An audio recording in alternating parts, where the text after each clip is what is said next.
I love using flowers in my builds. Plant them, place them, stick them in a pot, they're always going to look pretty and add that little bit of colour a build might be missing. The thing is, I have had it up to here with having to go out and collect them, and even when I do, I only come back with a handful of each that I run out of in no time at all. This has always been a problem, and was one I tried to fix a few years ago by building this flower farm. Now, the overgrown cottage up here and the flower fields are not the issue. They are beautiful, I'm very happy with them. The problem is actually with the farm underneath the cottage. Long story short, it just straight up doesn't work as intended. You see, flower growth in Minecraft is a little bit weird. They actually generate in this strangely stunning pattern, which is really satisfying to look at. But it means you can't just build a flower farm anywhere and expect to get every type of flower, which is exactly what I did here. So if I flick this lever, the farm activates, and I only get a small selection of all of the flowers that I was hoping for. And of course, I did all of that after building this lovely cottage and flower fields. Pretty much it means we're going to need multiple farms to get every single flower. And so we're going to build all of those farms over here on this island. So the plan is to build a flower farm, or flower farms, in a way that feels very immersive to walk around. We're going to have separate buildings for all of the different flower types, with the flower farm corresponding to that flower underground, and that's where we can actually do the harvesting. But on the surface, it's going to look like a quaint and cozy village made up of just a handful of houses. And I suppose their main export is going to be flowers. They're like experts in them. It's what they do and it's what they love. And by the end of this video, they're going to have a beautiful home where they can do all of that flower farming. But first, a cleanup is in order. Starting by deforesting the entire island, sorry trees, I'll replant you later, don't worry, as well as filling in any holes and just generally clearing up the terrain. We've got a nice blank canvas now to work with, which is something I usually like doing, even if it means a little bit more work. Overall, it tends to make my life easier, but as you can see, I've just plotted out a few points, which is where some of our farms are going to be going. Now, I've gone ahead and spent a very long time predetermining the best spot for all of these flower farms, because as we know, flowers like to have their specific spot to grow in. So this, for example, is where I think the red and orange tulips are going to grow. Now, pretty simply, we just need to make the floor where we have these grass blocks move back and forth. So if we just get some sticky pistons along here and some other blocks in front to make it a bit neater. Oh, and put our grass blocks back. This should just shift from side to side. Then with a little bit of redstone here, an observer here, and a note block here. Oh, there we go, it's starting. And the same on the other side too. I can't remember how to turn it off. Did that? There we go. Okay, phew. That's noisy. Then just two dispensers here and here. We can chuck a little bit of bone meal in there for the time being. And if we start the farm, it's already beginning. That is how we're going to get a butt ton of flowers. I mean, just those 16 bone meal, we got 20 and 25. Yeah, that's pretty good going.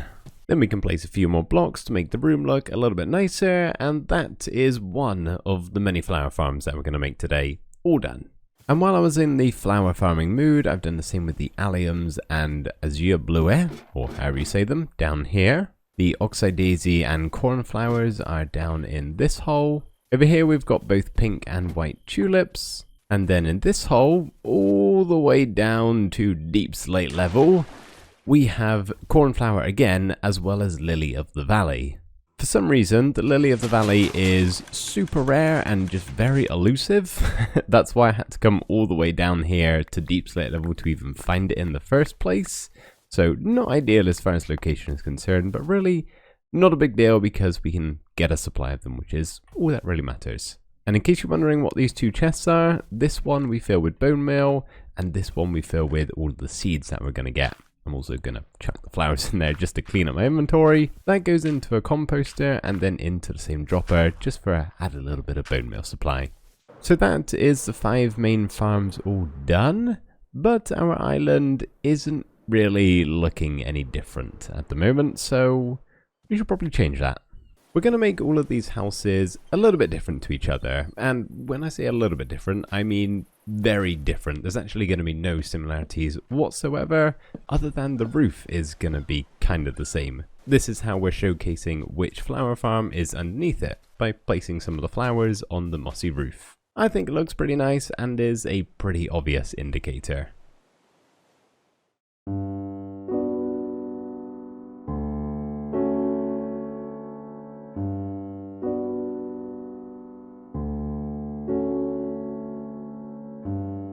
We're starting to get a little bit of community now. A very small community, but that is the original plan anyway, so that's alright. We are 100% going to have to get rid of some of these flowers though, because with all of the colour we got on the roof and just the general brightness of what this island is going to turn into, too many flowers, way too many flowers.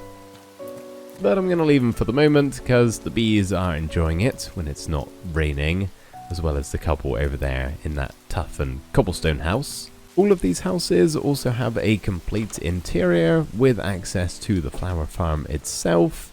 They're all pretty much the same, just a regular looking house with a hole somewhere inside the house that leads into the flower farm. Like this one here, we just pop down and like that, we're in the flower farm, nice and easy.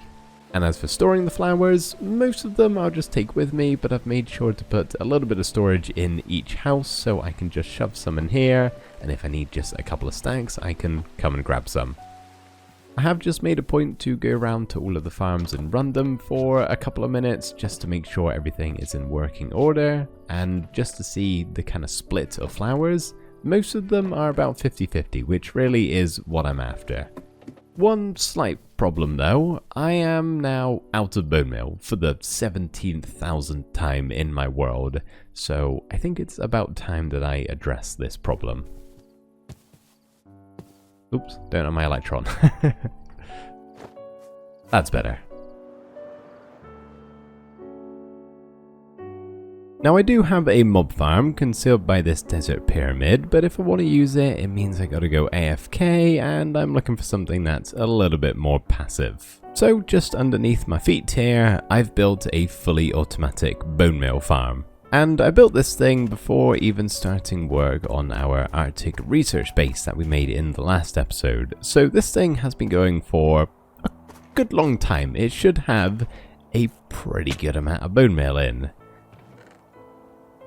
I'm conflicted because I'm crafting it into bone blocks. That doesn't look like a lot, but if you craft it into Bonemeal, that's over a double chest full. So in the grand scheme of things, maybe that's not so bad.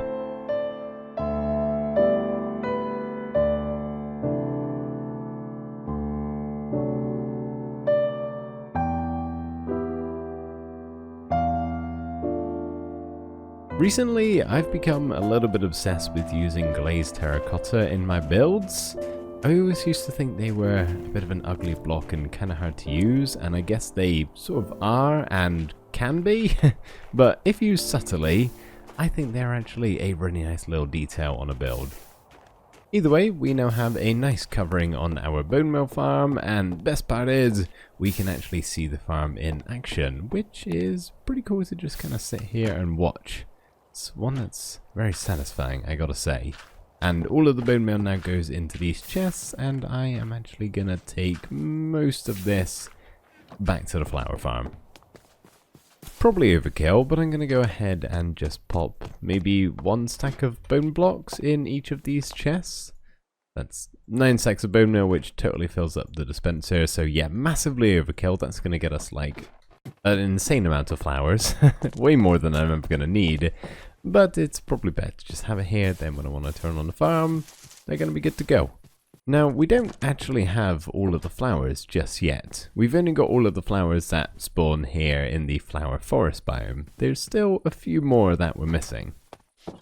Like the poppies and dandelions, and though they can technically generate in a flower forest biome, they generate much more frequently in a plains biome, which is just across the river here. So we've got a nice little bridge now to get over to the other side, where I've also made the flower farm underneath this building, just like the rest of them, and the distribution isn't great until I started thinking. We also get all of these flowers. As you can see, not many poppies, but tons of dandelions. And obviously, I mainly want this farm here for the dandelions and the poppies, and I don't actually need that many poppies. We've got an iron farm back at the base, so as you can imagine from that, I'm getting more than enough poppies. Now, I know what you're all thinking. What about the blue orchids? My personal favourite flower in the game, and it just so happens to only generate in a swamp biome. So we're building the flower farm over here at my local swamp biome, which is tiny for some reason. I'm not sure why it's so small, but I'm pretty happy that now at long last I've got something built in this biome. And alongside our mud hut is a small bridge leading over to a nether portal.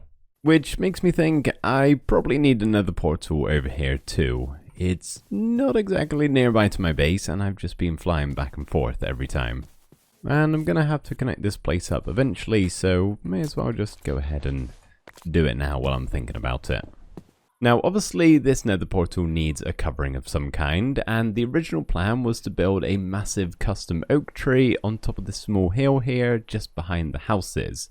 But we're going to be stopping right there and going with an oak tree stump instead.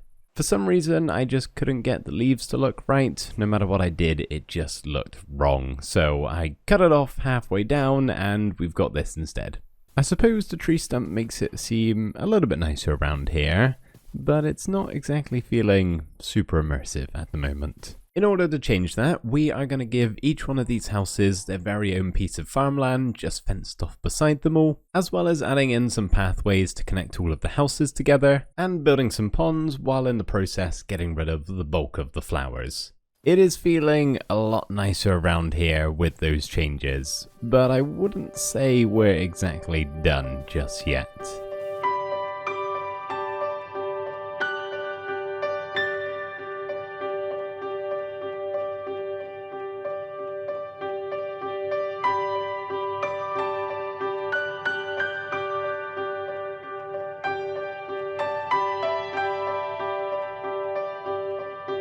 Okay, now this is looking good. We are definitely getting somewhere.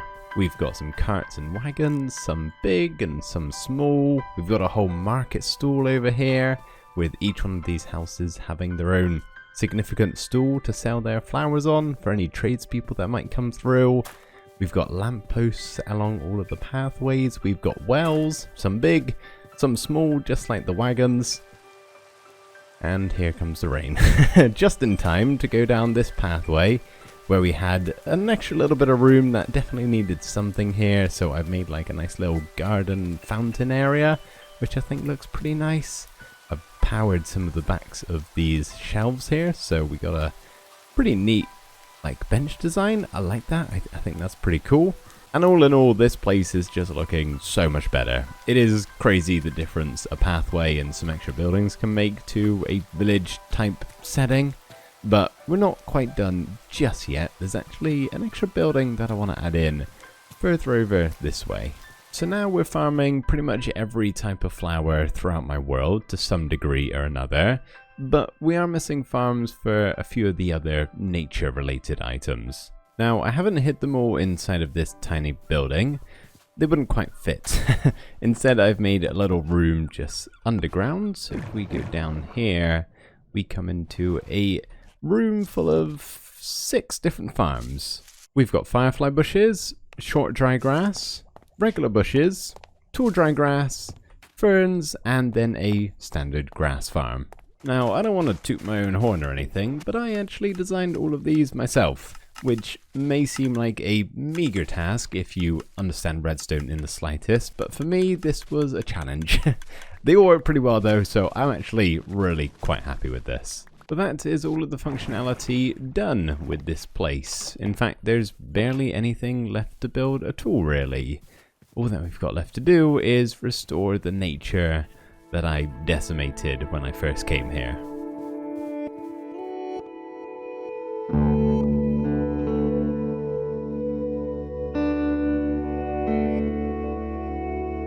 You are currently looking at over 100 custom trees and a whole bunch of hand-placed short grass. Now the short grass is great, that was always going to make the terrain look loads nicer, but I was a bit iffy if this was too many custom trees, and I'd say maybe from this vantage point it could be, but if we go down to the pathway and just kind of start walking around, it feels so much nicer around here. Way more immersive, which of course was the original plan. In order to add to the immersion, I've hidden some firefly bushes underground, placed down some beehives, and plopped a couple of spore blossoms in the surrounding trees, so we get these lovely particles and a little bit of movement, which is really helping. Now I'm not a psychopath, these are all pretty basic custom trees. I was never gonna build over 100 highly detailed versions of them, no chance, you know my thoughts and feelings on custom trees, but these are all pretty vanilla-esque. They look fairly basic and similar to the normal custom trees, just slightly better, but still within that same realm of Minecraft, which is what I go for when it comes to landscaping. I guess the only question left to ask is, what the heck do I do with all of these flowers now? I'm kind of tempted to expand the flower fields back at the base, but I'm not sure, so if you got any ideas, please let me know. Either way, that's going to do it for today, everybody, so thank you so much for watching. I really hope you enjoyed, and I will see you in the next one. Bye for now.